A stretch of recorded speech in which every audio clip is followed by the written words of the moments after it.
¿Cómo están? Buenas tardes. Gracias por la invitación. Recién dijiste algo que me diste como un pie creo que para algo que iba a decir más adelante, pero podemos vivir en la fantasía del bienestar.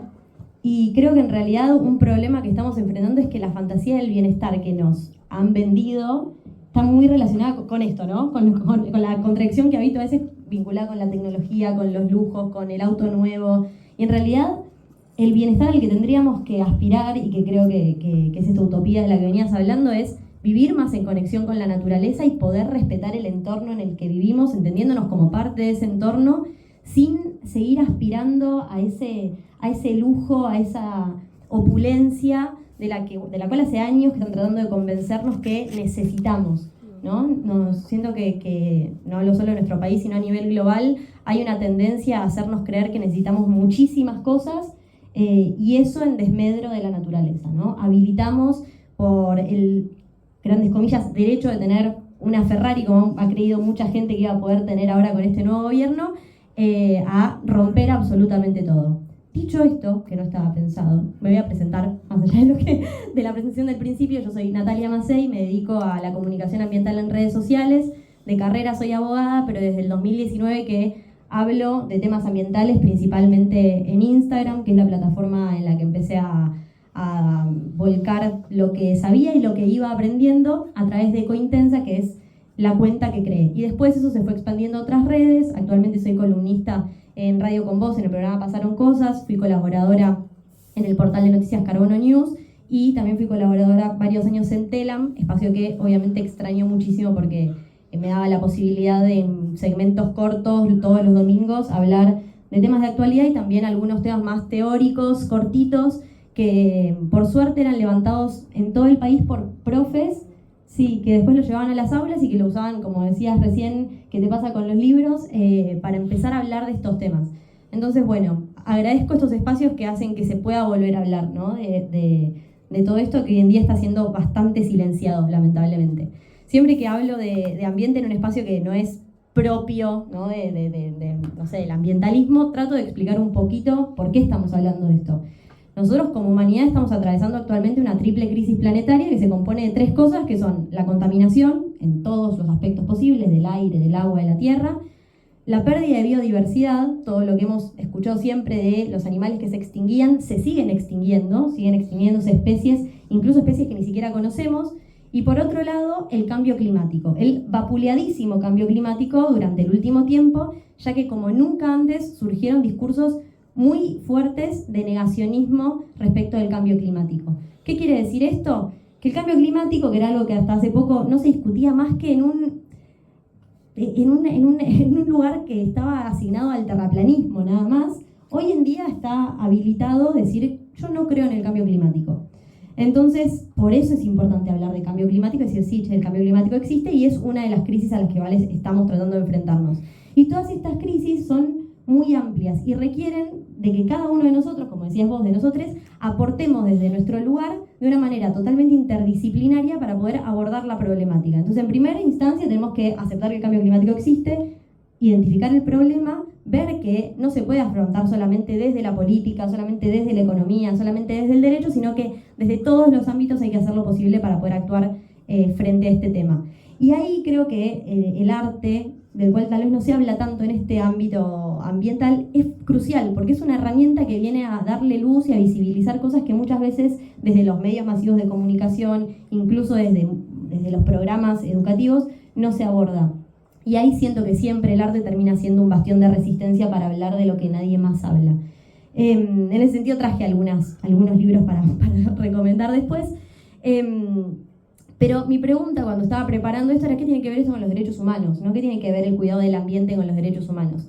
Les cuento que nuestra Constitución Nacional contempla el derecho a un ambiente sano en el artículo 41 y lo que dice es que tenemos derecho a un ambiente sano que nos permita satisfacer nuestras necesidades presentes sin comprometer a las de las generaciones futuras. ¿Les parece que estamos haciendo eso?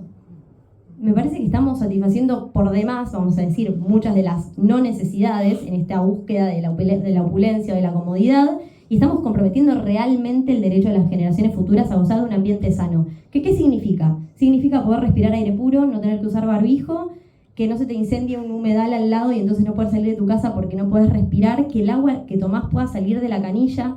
No sé si han visitado alguna vez algún territorio en el cual no puedas tomar el agua de la canilla, pero es para quienes estamos acostumbrados a ese privilegio, es muy fuerte, porque tomás conciencia de la cantidad de veces que das por sentado en un día que el agua va a estar siempre disponible. Y aunque es lo que más necesitamos para nuestra vida, estamos dispuestos, generalizo, sé que la mayoría de tal vez las personas que estamos acá no, pero sí nuestros gobernantes históricamente han estado dispuestos a vender el agua por plata, ¿no? Y encima siempre a bajo precio, siempre perjudicando a los territorios, a la población y para llenar el bolsillo de unos pocos. Entonces, ese derecho a un ambiente sano que tenemos, que está contemplado en nuestra Constitución, no está siendo cuidado, está siendo totalmente vulnerado y está muy vinculado con este derecho humano que tenemos a vivir en un lugar que nos permita desarrollarnos. Ese desarrollo que tiene que ver con llevar una vida más o menos normal y tal vez, ojalá cada vez más en conexión con la naturaleza. Y además, otro punto en el cual se vincula el cuidado del ambiente o el daño ambiental a nuestros derechos es que no a todas las personas el cambio climático o la crisis ambiental nos afecta de la misma manera. No tiene la misma espalda para responder a un evento climático extremo, como es una inundación, una persona que tiene recursos económicos que una persona que no tiene recursos económicos. Si tomamos el caso de Bahía Blanca, que seguramente surja mucho más durante la mesa porque lo tenemos todo es muy presente, la persona que tenía recursos económicos y que perdió todo probablemente pueda recuperarse en algún momento. La persona que no tenía y que esa casa era lo único que poseía, probablemente la vida le cambie para siempre, sobre todo con un Estado ausente. Y ahí es el rol fundamental del Estado para entender que los derechos humanos no son un burro, que los derechos humanos existen y que los derechos humanos hay que respetarlos, protegerlos y asegurárselos a todos los habitantes de la nación. Entonces me parecía importante en este contexto histórico y político en el que nos encontramos, hacer referencia a esto. Y Argentina, en realidad, tiene un historial muy rico en cuanto a leyes ambientales y leyes normativas que protege el ambiente. Formamos parte de acuerdos internacionales, tenemos leyes internas que aseguran o que buscan la protección del ambiente, que durante el año pasado estuvieron siendo bastante atacadas para debilitarlas y poder, por ejemplo, destruir los glaciares, vender zonas que han sido protegidas históricamente a través de mucha lucha de otras generaciones que buscaron tener una ley de bosques, una ley de glaciares, que se informaron, que escribieron, que buscaron los puntos y comas para que no se tergiverse nada. Entonces todo eso está un poco en riesgo. Más allá de lo que pasa internamente, les decía también, somos parte de tratados internacionales.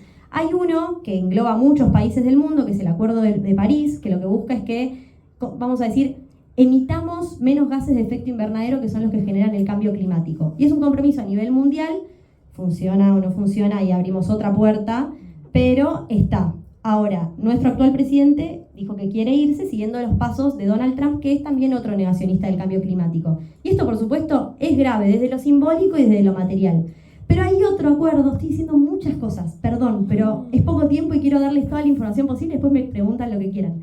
Hay otro acuerdo del que somos parte, que es el Acuerdo de Escazú, que es un acuerdo a nivel regional que reúne o vincula América Latina y el Caribe y tiene dos cosas importantes. Una, que es el primero en la región en materia ambiental, que como les digo engloba a todos estos países, y por otro lado que es el primero a nivel internacional en reconocer la importancia de defender a los defensores, a los protectores de la naturaleza, que generalmente en un gran porcentaje pertenecen a los territorios y a los pueblos originarios, personas que están luchando hace décadas por proteger el agua y la tierra, en contra de la minería, en contra de la explotación de los elementos de la naturaleza, para que, como les decía, el beneficio económico se lo lleven los de afuera, sacándolos de los territorios y, por supuesto, vulnerando prácticamente todos sus derechos. ¿Qué tiene de particular esto? Este acuerdo surge en Latinoamérica por una razón, y es que en nuestra región se encuentra el porcentaje más alto de homicidios y asesinatos a defensores de la naturaleza. No se matan tantos defensores de la naturaleza en Alemania, en España o en China como se matan en Latinoamérica. Y si bien Argentina está bastante abajo en ese ranking, porque los países que menos protegen a sus defensores de la naturaleza, podemos decir, son Colombia, Ecuador, Brasil, nosotros estamos en este momento en una situación bastante crítica, que es, por un lado, siempre hubo, o hace muchos años hay represión a aquellos defensores de la naturaleza en los territorios como en Jujuy, en Catamarca, cerca de las zonas mineras. Eso sucedió siempre, siempre se denunció, Pero hoy en día está pasando algo más, que es que desde la cabeza, desde nuestro país, desde la cabeza de Estado, está diciendo que los defensores de la naturaleza somos terroristas.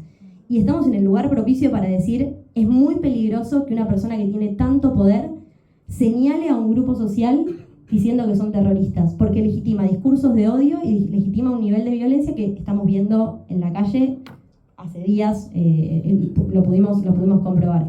Entonces, agradezco el espacio, agradezco esta invitación porque es el momento para hablar de esto. Yo hace 2 años había preparado algo parecido para hablar sobre democracia y ambiente en la Feria del Libro de la Rural y fue como, bueno, mucho más suave, ¿no?